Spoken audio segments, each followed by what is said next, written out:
नमस्कार साथियों, मैं एक बार फिर सचिन भार्गव कोचिंग क्लास के यूट्यूब चैनल पर आपका हार्दिक हार्दिक स्वागत करता हूं, है ना।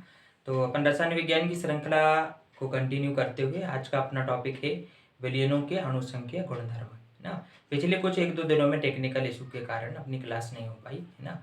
तो अब अपन कंटिन्यू करते हैं, है ना। और आप लोगों को चिंता हो रही थी इसलिए मैंने बता दिया क्लास क्यों नहीं हो पाई। तो आज का अपना जो टॉपिक है वो है विलयनों के अणुसंख्यक गुणधर्म।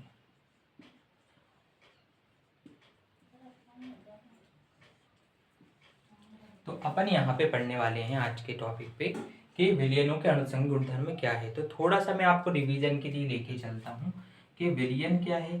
तो अपन लिखते हैं विलय प्लस विलायक बराबर क्या बन जाता है, बराबर विलयन बन जाता है।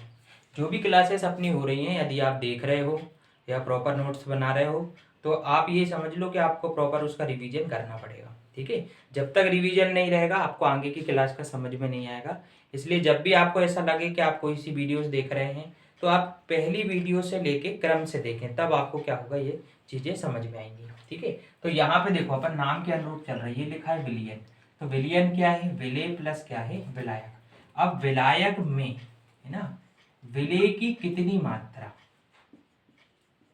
विलय में विलायक की कितनी मात्रा, ना, कितनी मात्रा उपस्थित है। अब विलय के रूप में क्या क्या हो सकता है। तो विलय के रूप में आपको मैंने बताया है अणु हो सकते हैं, ना, परमाणु हो सकते हैं, और क्या हो सकते हैं, आयन भी हो सकते हैं।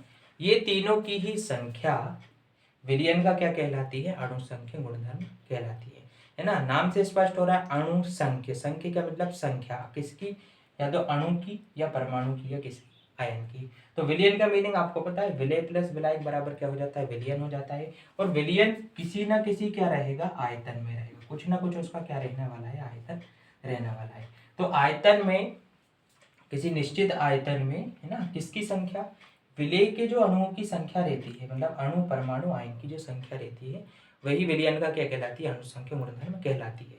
अब ये तो मैंने आपको संक्षेप में बताया, अब मैं इसकी लिखूंगा परिभाषा, ठीक है। तो अपन इसकी परिभाषा लिखते हैं, है ना।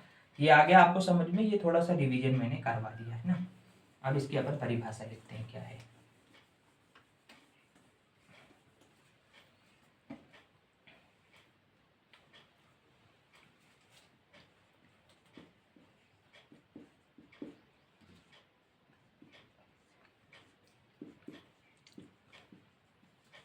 विलयन की कुछ गुणधर्म, विलयन के कुछ गुणधर्म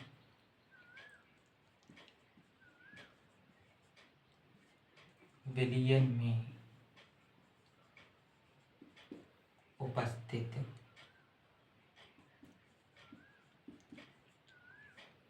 विलय की मात्रा।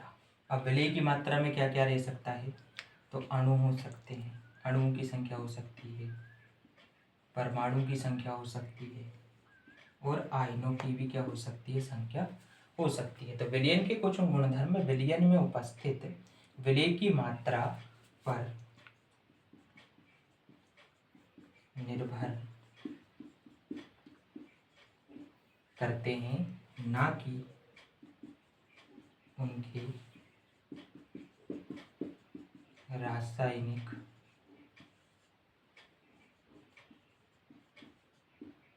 संगठन पर, ठीक है। विलयन के कुछ गुणधर्म विलयन में उपस्थित विलय की मात्रा, जो अपन क्या कर रहे हैं, विलायक में मिला रहे हैं, वह विलय। विलय क्या क्या हो सकता है, तो विलय में अणुओं की संख्या हो सकती है, परमाणुओं की संख्या हो सकती है, आयन की भी क्या हो सकती है, संख्या हो सकती है, पर निर्भर करते हैं ना कि विलयन के रासायनिक संगठन पर, ठीक है। तो ये क्या कहलाते हैं, यह विलयन के अणुसंख्यक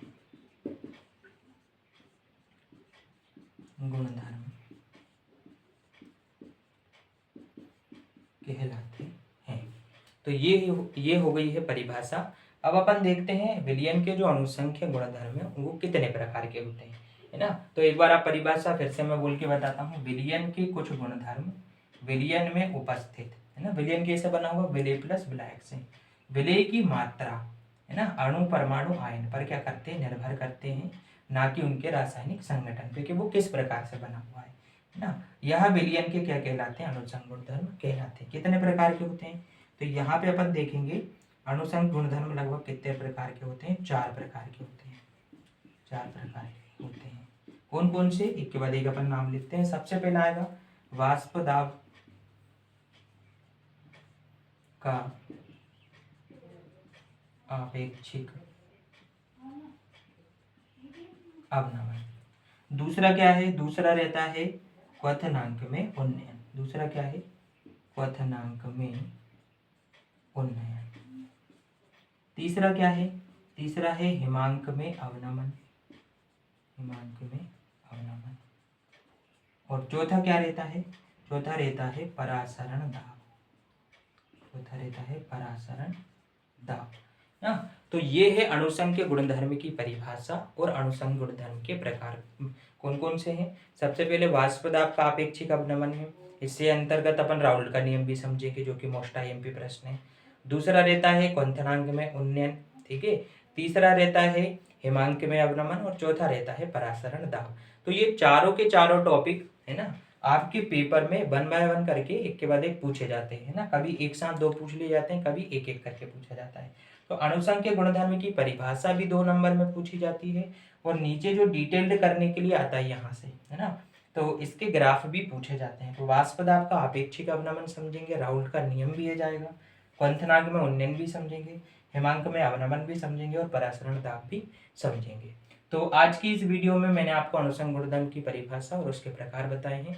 अगली जो नेक्स्ट वीडियो रहने वाली है उसमें सबसे पहला पॉइंट है आपेक्षिक अवनमन और राउल्ट का नियम अपन समझेंगे, ठीक है।